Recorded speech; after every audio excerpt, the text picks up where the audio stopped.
Well, thank you very much and welcome back here at the Great Place in Ngqadu in Willowvale, where we're about to see the coronation of the Xhosa king. We're going to hear a lot of Zwelonke, the salutation to the king, as we're about to see a very historic event that has never happened for the past 50 years. The last time this happened was in 1965, and that was the coronation of the father to the current king.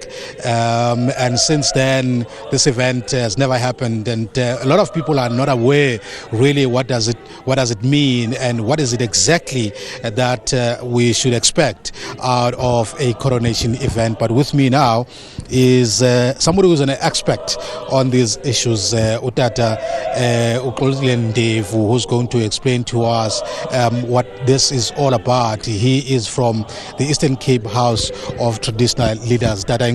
This morning, a very significant event. Can you just explain to us really the context in terms of what it means to the Xhosa nation that finally they would have their king?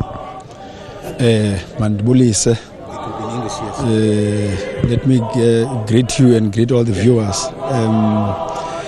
First of all, let me appreciate the opportunity given to us as the royal people, because in most of the times we would then say most of our events are not actually given enough coverage. But coming to your question, this to us, it actually indicates and actually display the real picture of the institution of traditional leadership itself. But at the same time, it also gives a picture of the kind of the institution that we are. Well, if you come to the issue of Ubukumkani Bamaxhosa, it's one of the historic kingdoms in the country. So by doing this, we are actually shaking the bones of our forefathers, but as well we are actually setting a pattern for the institution and for traditional leaders and the kings themselves to say, for a king or for a traditional leader to be known and profiled correctly, you have to do this, because it also displays a history of how the institution itself has to be managed. So we are grateful indeed for this occasion to take place, because it has actually been long overdue, of course, because Ukumkani has been a king for quite some time without doing this.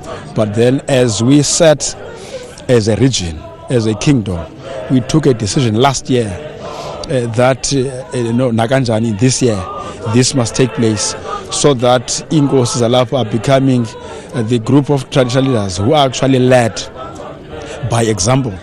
Because if you are traditional leaders who are led by a coronated king, you are traditional leaders who are actually being led by a person who set an example for the juniors to follow suit. There's been quite a very vicious disputes that actually were part of this process, which explains why this delay since the passing away of Ukumkani in 2005.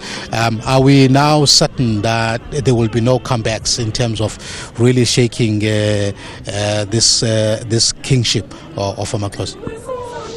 Let me tell you now, Ubukumkani Bamaxhosa is a very, very stable kingdom. It's a very, very serious kingdom. This is a kingdom which has still got elderly people who are able to sit down and manage the issues. So even in what you are asking, the kingdom itself, the elderly people are actually managing all those issues. I want to guarantee you that you are not going to find a situation where the matters in this kingdom are going to be flown out. Thank you very much. Right. Okay, that's Ngqadu Ndevu. He's representing the House of Traditional Leaders in the Eastern Cape, really trying to give us a sense of what it means to have this institution as part of the constitutional democracy in our country. All right, for now, we're going to take a commercial